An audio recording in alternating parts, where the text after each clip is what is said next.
अभिनंदन, आभार और बहुत बहुत स्वागत है दोस्तों ज्योतिष विज्ञान के इस ऐतिहासिक चैनल पर।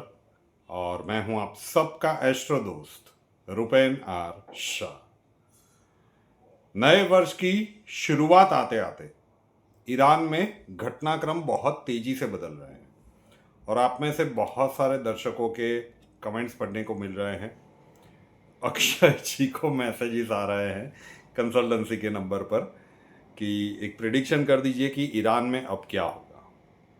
इंस्टेबिलिटी तो हो चुकी है, पहले कारण जान लेते हैं। जून 2025 से जून 2027 तक विश्वोत्तरी महादशा अगर ईरान की कुंडली की देखें तो राहु की महादशा शुरू हुई है और जून 2025 के बाद ही ईरान इजराइल के साथ कन्फ्लिक्ट में उतरा। उसके न्यूक्लियर बेसिस के ऊपर अमेरिका के B-2 बॉम्बर ने हमले किए, सैंक्शंस और भी ज़्यादा कड़े कर दिए गए और जिस प्रकार की आर्थिक डामाडोल वाली परिस्थितियां बनी हैं और आज जो घटनाक्रम हम देख रहे हैं ये उसी का एक प्रतिबिंब है। तो बहुत सारे लोगों का मन में प्रश्न होगा कि क्या ईरान में सत्ता परिवर्तन होगा। फिर कई लोगों के प्रश्न आ रहे हैं कि ईरान सनातन की राह पर चल चुका है, क्या ऐसा है? देखिए भाई, जून 2025 से जून 2027 तक का समय ईरान के लिए इंस्टेबिलिटी का रहेगा। सरल भाषा में कहें तो वर्षों पहले जो इराक के साथ हुआ था ना, सद्दाम हुसैन के ऊपर अमेरिका ने हमला कर दिया था कि मास वेपन्स ऑफ डिस्ट्रक्शंस वहाँ पे है। तो कुंडली देखकर इतना तो पता चल रहा है कि ये जो जियोपॉलिटिकल गेम चल रही है इसमें पश्चिम के किसी बड़ी ताकत का प्रभाव है और हो सकता है कि हमारे नोबल वाले चचा ही हो इसके पीछे। तो वो चल रहा है। देवगुरु बृहस्पति जो छठे घर के स्वामी है और अभी देवगुरु बृहस्पति का गोचर 12वें घर से हो रहा है, तो जून 2026 तक का समय बड़ी उठापटक का है। संभव है कि अगर धार्मिक कार्ड खेल दिया जाए और ईरान में ये सत्ता बच जाए, 50-50 चांसेस कह सकते हैं। अदरवाइज जून 2026 तक का समय जब तक देवगुरु बृहस्पति 12वें घर से गोचर कर रहे हैं, इनके लिए एक हाई इनस्टेबल टाइम पीरियड रहेगा। और अगर रिजीम चेंज हो भी जाता है तो फिर जो आपका दूसरा प्रश्न जो मैक्सिमम पूछा गया कि क्या ईरान सनातन की राह पर चलेगा, अभी निकटवर्ती भविष्य में तो ऐसा नहीं दिख रहा है।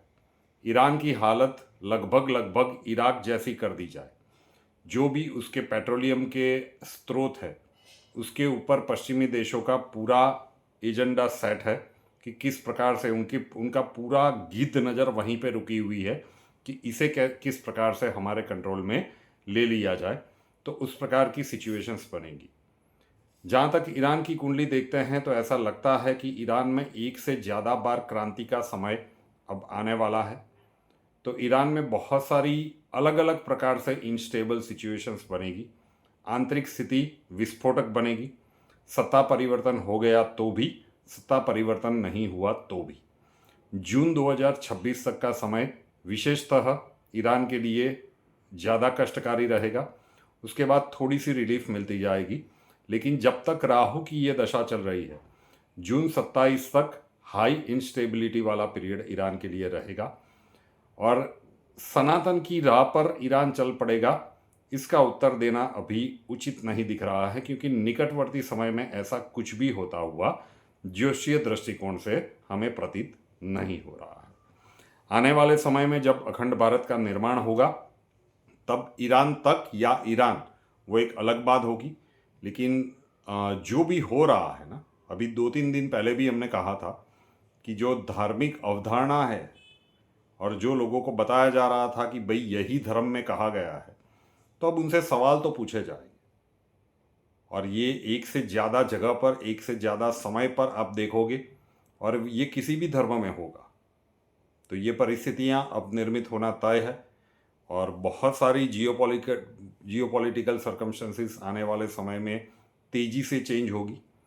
तो जून 2026 तक का समय विशेषतः कष्टकारी है ईरान के लिए। राहु की महादशा जून 27 तक है। वहाँ तक तो आप मान के चलिए कि बड़ी उठापटक वाली सिचुएशंस है। पूरी तरह से आने वाले समय में ये प्रयास किया जाए ईरान को इराक बनाने का। वही था सद्दाम हुसैन को जैसे उठला दिया गया, वहाँ से एक भी वो वेपन नहीं मिला, लेकिन इराक के जितने भी पेट्रोल के मतलब पेट्रोलियम के स्रोत थे वो पश्चिमी देशों के हाथ लग गए। वही चीज़ों को दोहराने का ईरान में प्रयास किया जाए, लेकिन ईरान में इस बार घटनाक्रम बहुत नाटकीय रूप से आने वाले समय में बदलेंगे। तो एक बड़ी शक्ति बनने वाला है। बिल्कुल इराक वाली सिचुएशन क्या ईरान में हो जाएगी, इराक वाला हाल क्या ईरान का हो जाएगा, ऐसा नहीं दिख रहा है। आने वाले तीसरे विश्व युद्ध में इराक का एक इम्पॉर्टेंट रोल रहेगा, ये भी बात तय है। तो बहुत कुछ झेलना है ईरान को, लेकिन अभी एक महत्वपूर्ण कार्य ईरान को करना है। डिस्ट्रक्शन वाले रूप में ही हम कह रहे हैं। जब इस प्रकार की परिस्थितियों को ईरान झेलेगा और जब इसका रिवेंज ईरान लेगा पश्चिमी देशों से, तो वो भी एक समय आने वाला है जिसे हम देखेंगे।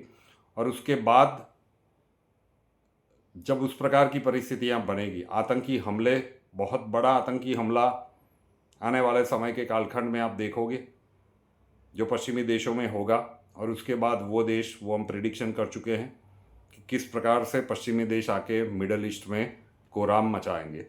तो जिसकी हम बार बार बात कर रहे थे कि ईसा वर्सेस मूसा वाला जो घटनाक्रम है, जो हमारे शास्त्रों में पुराणों में कहा गया है कि जब आएगा बीसा न रहेगा ईसा न मूसा, उस प्रकार की स्थितियों का निर्माण होगा। तो अभी बहुत कुछ घटनाक्रम होने बाकी है ईरान में।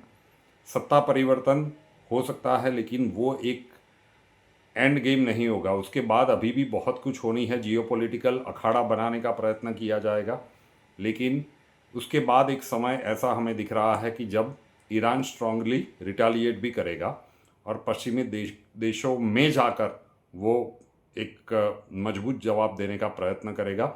और वही वो समय होगा कि उसके बाद तीसरे विश्व युद्ध का पूरा प्लॉट तैयार हो चुका होगा और उसका ब्यूगल भी बच जाएगा। तो अब समय की प्रतीक्षा करनी होगी कि जो भी अभी इस छोटे से वीडियो में हमने कहा वो घटनाक्रम कब और किस प्रकार से आकार लेते हैं। ब्रह्मांडीय ऊर्जा, जिसे विज्ञान आज भी स्वीकृति नहीं देता, ऑनलाइन दुनिया भर से लोग सीख रहे हैं। अगर आप सीखना चाहते हैं, उनके अनुभव पहले एक बार देख लीजिए। उस वीडियो का लिंक इसी वीडियो के नीचे डिस्क्रिप्शन में मैं डाल रहा हूँ।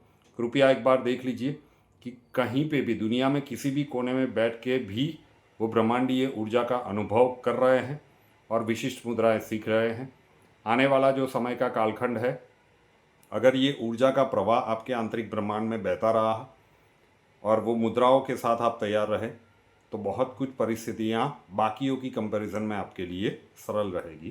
तो जो नीचे डिस्क्रिप्शन में दिया हुआ है उस नंबर पे आप कह सकते हैं कि हमें ब्रह्मांडीय ऊर्जा का कोर्स करना है। अक्षय जी आपको जानकारी दे देंगे।